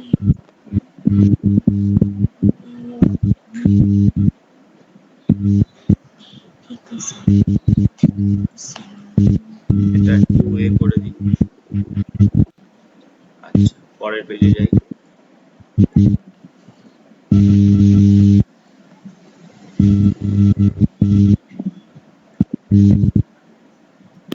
স্যার পেজ নাম্বারটা কত? হ্যাঁ, পেজ নাম্বারটা কত? Page number 239। এই তো এখান থেকে দেখিয়ে দিচ্ছি, বইয়েরই তো পৃষ্ঠা এটা। আমি আর লিখছি না, এখান থেকে তোমাদেরকে বলে দিচ্ছি। দেখেন কি প্রমাণ করতে দিচ্ছে, দেখো আমাদেরকে বলছে যে উপপাদ্য 29, উপপাদ্য 29 বলছে ত্রিভুজের কোণগুলির অন্তঃসমদ্বিখণ্ড সমান। আচ্ছা, কোণের অন্তঃসমদ্বিখণ্ড কি করে আঁকতে হয় সেটা জানি আমরা। ধরো এই যদি একটা কোণ হয় আমাদের, তো এই কোণকে সমান দুভাগে ভাগ আমরা কি করে করি? ধর এই হচ্ছে আমাদের কোণটা, এই কোণটাকে আমরা সমান দুভাগে ভাগ করি হচ্ছে এরকম ভাবে, পেন্সিল কম্পাসটাকে এখানে বসাই, বসিয়ে যে কোনো ব্যাসার্ধ নিয়ে এখানে একটা বৃত্তচাপ কাটি, দিয়ে এখানে আবার বসিয়ে এইখানে একটা বৃত্তচাপ কাটি, এখানে বসিয়ে এইখানে একটা বৃত্তচাপ কাটি, তারপরে আমরা যোগ করে দিই। কাকে কাকে যোগ করে দিই না, এইটা এটা যোগ করে দিই। মনে করে দেখো, এরকম ভাবে তো একটা কোণকে সমান দুভাগে ভাগ করি আমরা। তো এইখানেও ঠিক সেটাই বলছে, একটা ত্রিভুজের তো তিনটে কোণ। ধরো এইখানে একটা কোণ আছে আমাদের, এই একটা কোণ, এই একটা কোণ, এই একটা কোণ, এই একটা কোণ। বলছে যদি আমরা এই কোণগুলোকে এরকম ভাবে যদি সমদ্বিখণ্ডিত করি, তাহলে তারা একটা বিন্দুতে গিয়েই মিলিত হবে। এটা আমাকে প্রমাণ করতে হবে, মানে সমবিন্দু হবে। তাই বলছে যে অন্তঃসমদ্বিখণ্ড তিনটে, এটাকে সমদ্বিখণ্ড করেছি, এটাকে সমদ্বিখণ্ড করেছি, সিও পাচ্ছি, এটাকে সমদ্বিখণ্ড করেছি, এও পাচ্ছি, এটাকে সমদ্বিখণ্ড করেছি, বিও পাচ্ছি, তারা গিয়ে একটা বিন্দুতে মিলিত হবে, ও বিন্দুতে আমাকে প্রমাণ করতে হবে। কি করে প্রমাণ করছি দেখো, আমরা এখানে ধরে নিচ্ছি যে কোণ বি আর কোণ সি, একে আমি সমান দুভাগে ভাগ করেছি। তার মানে একে সমান দুভাগে ভাগ করার অর্থ হচ্ছে এটাই যে এই কোণের সঙ্গে এই কোণটা সমান, এই কোণের সঙ্গে এই কোণটা সমান, অর্থাৎ ও সি আর এর সঙ্গে ও সি কিউ সমান, ও বি কিউ এর সঙ্গে ও বি পি সমান। এটা আমরা ধরে নিচ্ছি, সমদ্বিখণ্ড করেছি, এরকম ভাবে করেছি। তো ডেফিনেটলি তারা একটা বিন্দুতে মিলিত হবে, ও বিন্দুতে মিলিত হয়েছে। এও কে যোগ করেছি, এওটা কিন্তু সমদ্বিখণ্ডিত টানিনি আমরা, এও কে যোগ করেছি। তাহলে এখন যদি প্রমাণ করে দেখাতে পারি যে এই কোণটার সঙ্গে এই কোণটা সমান, তাহলেই এওটা ওই কোণের সমদ্বিখণ্ডক হয়ে যাচ্ছে। তার মানে তিনটে বিন্দু সমবিন্দু হয়ে যাচ্ছে, তিনটে সরলরেখা অন্তঃসমদ্বিখণ্ডক। তাহলে কি কনসেপশনটা কি, এইটাকে সমান দুভাগে ভাগ করছি, তাহলে অবশ্যই একটা জায়গায় মিলিত হচ্ছে, তারপরে এও কে যোগ করে দিচ্ছি। যদি দেখাতে পারি যে এও হচ্ছে বিএসি কোণের সমদ্বিখণ্ডক, কি করে দেখাবো? এই কোণের সঙ্গে যদি এই কোণটা সমান দেখাতে পারি, তাহলেই হয়ে যাবে সমদ্বিখণ্ডক, তাহলেই প্রমাণটা হয়ে যাচ্ছে। আমাদের সেটাই লিখেছে যে প্রমাণ করতে হবে এবিসি অন্তঃসমদ্বিখণ্ডক সমবিন্দু, অর্থাৎ এ ও বিএসি অন্তঃসমদ্বিখণ্ডক প্রমাণ করলেই প্রমাণিত কি হয়ে যাবে না, প্রমাণিত হয়ে যাবে হচ্ছে এই, অর্থাৎ এই দেখো এই কথাটা বলতে, অর্থাৎ এ ও বিএসির অন্তঃসমদ্বিখণ্ডক প্রমাণ করলেই প্রমাণিত হবে ত্রিভুজ তিনটি কোণের অন্তঃসমদ্বিখণ্ডক সমবিন্দু। একটা অঙ্কন করা হচ্ছে এখানে। কি অঙ্কন করা হচ্ছে, এই ও বিন্দু থেকে লম্ব টানলাম বিসির উপরে, মানে এটা 90 ডিগ্রি, এটা 90 ডিগ্রি। ও থেকে এসির উপর লম্ব টানলাম 90 90, ও থেকে এবির উপর লম্ব টানলাম 90 90। ঠিক আছে, দেখো লম্বটা ওপি এবির উপর লম্ব, ও কিউ বিসির উপর লম্ব, ও আর এসির উপর লম্ব অঙ্কন করলাম। এবার চলে আসছি bio Q R bio P. এই ত্রিভুজটাকে আমি একটুখানি এখানে তুলে নিই, তাহলে তোমাদের একটু বুঝতে সুবিধা হবে। এই ত্রিভুজটাকে আমি এখানে তুলে নিচ্ছি।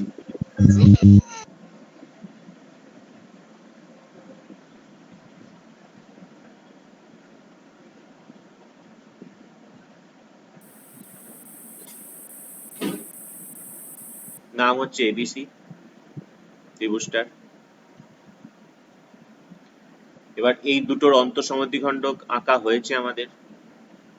এইটাকে সমান দুভাগে ভাগ করেছি, এটাকে সমান দুভাগে ভাগ করছি, তার একটা জায়গায় মিলিত হচ্ছে। এবার আমাকে দেখাতে হবে কি না, দেখাতে হবে হচ্ছে যে যদি আমরা ধরো এইটাকে যদি যোগ করি, এও কে যোগ করি, এওটা যদি মিডল পয়েন্ট দেখাতে পারি, তাহলে আমরা বলতে পারবো কি না এটা হচ্ছে একটা সমভুজ। আমরা তারপরে কি করেছি, আমরা লম্ব টেনেছি। লম্ব টানি, লম্ব টানছি। কার উপর লম্ব টানছি না, এইটার উপর লম্ব টানছি। ও থেকে বিসির উপর লম্ব, ও থেকে এখানে লম্ব,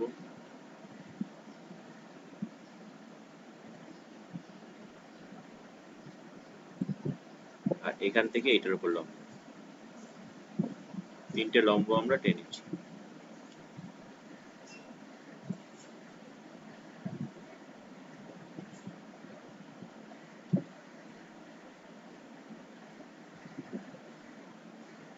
এগুলো সব লম্ব। এই বিন্দুটার নাম কি, এই বিন্দুটার নাম হচ্ছে ও, এবিসি। এই বিন্দুগুলোর নাম হচ্ছে, এটা হচ্ছে কিউ, এটা হচ্ছে আর, এটা হচ্ছে পি। তার মানে প্রথম কথা যেটা, সেটা হচ্ছে দেখো এই কোণটার সঙ্গে এই কোণটা সমান। কেন এই কোণটাকে সমান দুভাগে ভাগ করেছি? এই কোণটার সঙ্গে এই কোণটা সমান কেন? এই কোণটাকে আমরা সমান দুভাগে ভাগ করেছি। তাহলে আমাকে জাস্ট দেখাতে হবে এই কোণটার সঙ্গে এই কোণটা সমান যদি দেখাতে পারি, তাহলে আমাদের উপপাদ্যটা প্রমাণিত হবে। তা আমরা প্রথমত কোন দুটো ত্রিভুজকে নিয়ে কাজ করছি দেখো, যে ত্রিভুজকে নিয়ে কাজ করছি দুটোকে নিয়ে, সেই ত্রিভুজকে আমি কালার করে দিচ্ছি। ধরো এই ত্রিভুজটা এবং এই ত্রিভুজটা, এই দুটো ত্রিভুজের দিকে তাকাও না। ওরা প্রথমে কি আমি বি ও কিউ না, এই দুটো ত্রিভুজ নিয়ে কাজ করছি। তাহলে ছাড়ো, ছাড়ো নয় মানে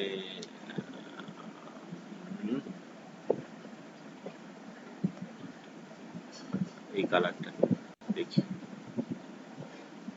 এই দুটো ত্রিভুজকে নিয়ে কাজ করছে ওরা। নাম দিয়েছে কি দেখো, এখানে তাকাও তাহলে বুঝতে পারবে। ত্রিভুজ বিও কিউ, প্রমাণে আসছি, ত্রিভুজ বিও কিউ আর ত্রিভুজ বিওপি। তাহলে বিও কিউ আর বিওপি, এই ভায়োলেট কালারের ত্রিভুজ দুটো, তাদের মধ্যে কি কি দেখাচ্ছে, ও বি কিউ ও বিপি, ও বি কিউ ও বিপি। হ্যাঁ দেখতে পাচ্ছি এই দুটো কোণ তো সমান। এটা গেল Q O Q B, O Q B মানে এই কোণটা, এবং ও পিবি এই কোণটা, এই দুটো তো 90 ডিগ্রি, প্রত্যেকেই সমকোণ, সমান। ঠিক আছে। আর এই যে বিও যে বাহুটা দেখতে পাচ্ছি, এই বিও বাহুটা এই ত্রিভুজটা তৈরি করতেও লাগছে, এই ত্রিভুজটা তৈরি করতেও লাগছে। তাহলে ত্রিভুজ দুটো সর্বসম হয়ে গেল। ত্রিভুজ দুটো যখনই সর্বসম হয়ে গেল, তাহলে আমরা এটা বলতে পারি যে এই ত্রিভুজের ওপির সঙ্গে এই ত্রিভুজের ও কিউ সমান। তাহলে ও কিউ এর সঙ্গে ওপি সমান, এটা আমাদের থাকলো, এটা আমাদের প্রমাণ করা থাকলো, ও কিউ এর সঙ্গে ওপি সমান। নাম থাকলো 1 নম্বর। এবার এই দুটো বটল, এই বড় প্লাস কালারের ত্রিভুজ দুটোতে চলে এসো। দেখো সেটা একইভাবে সিও কিউ, এই যে সিও কিউ আর সিও আর, এই দুটো ত্রিভুজের দিকে তাকাও। একই রকম ভাবে প্রমাণ করতে পারি সিও কিউ আর সিও আর। এটাও সর্বসম দেখাতে পারি, ওরা দেখায়নি, তোমাকে আমি বলে দিচ্ছি। দেখো এই কোণের সঙ্গে এই কোণ সমান, এই কোণের সঙ্গে এই কোণ সমান, দুটোই 90 ডিগ্রি। এটা সাধারণ বাহু, তাহলে এই ত্রিভুজ দুটো সর্বসম। তাহলে এই ত্রিভুজ দুটো যদি সর্বসম হয়, তাহলে একই রকম ভাবে এই ত্রিভুজের ও আর এর সঙ্গে এই ত্রিভুজের ও কিউ সমান। তাহলে দেখো ওপি সঙ্গে ও কিউ সমান, আবার ও কিউ এর সঙ্গে ও আর সমান। তাহলে তো আমরা বলতেই পারি এখান থেকে যে ওপি সঙ্গে ও আর সমান। সেটাই লেখা হয়েছে দেখো এখানে, ওপি সঙ্গে ও আর সমান। এই দেখো, তাহলে 1 2 থেকে আমরা বলতে পারি ওপি সঙ্গে ও আর সমান। এটা আমাদের থাকলো। এবার আমরা চলে আসছি এই কালো ত্রিভুজ দুটোর দিকে। কালো ত্রিভুজ দুটোর দিকে তাকাই। এ ও সাধারণ বাহু, এই কোণটা 90 ডিগ্রি, এই কোণটা 90 ডিগ্রি সমান, আর একটু আগে আমরা প্রমাণ করে এসেছি ওপির সঙ্গে ও আর সমান। তাহলে কালো ত্রিভুজ দুটো সর্বসম হয়ে যাচ্ছে, তাহলে সেটাই লিখেছে এখানে। এই দুটো ত্রিভুজের ক্ষেত্রে কি লিখেছে দেখো, এই যে ও পি কিউ ও আর এর ও পি এ ও আর এ, এই যে 90 degree 90 degree, O P is equal to O R প্রমাণ করেছি, এ ও সাধারণ বাহু।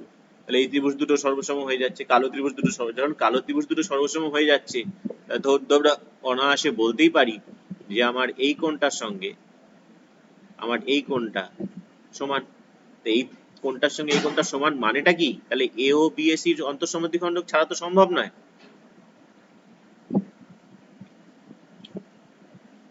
তাহলে হয়ে গেল, সুতরাং অন্তঃসমদ্বিখণ্ডক সমান। বোঝা গেল না গেল না? আরেকবার আমি বলে দিচ্ছি, একটা ত্রিভুজ এই কোণগুলোকে সমান দুভাগে ভাগ করলে তারা একটা বিন্দুতে মিলিত হবে, অর্থাৎ তারা সমবিন্দু হবে, এটা আমাকে প্রমাণ করতে হবে। তো প্রথমত আমরা যেটা করলাম যে দুটো কোণকে সমান দুভাগে ভাগ করলাম। বি সি কে এখানে দেখিয়েছে, তোমরা এ সি কে সমান দুভাগে ভাগ করে নিতে পারো, তোমরা এ বি কে সমান দুভাগে ভাগ করে নিতে পারো, কোনো অসুবিধা নেই। তো এই দুটোকে সমান দুভাগে ভাগ করলাম, তার একটা বিন্দুতে মিলিত হলো, এ আর ও যুক্ত করে দিলাম। যখন এ আর ও যুক্ত করে দিলাম, তাহলে আমরা যদি দেখাতে পারি যে এও হচ্ছে বিএসি সমদ্বিখণ্ড, তাহলে আমরা উপপাদ্যটা প্রমাণ করতে পারবো।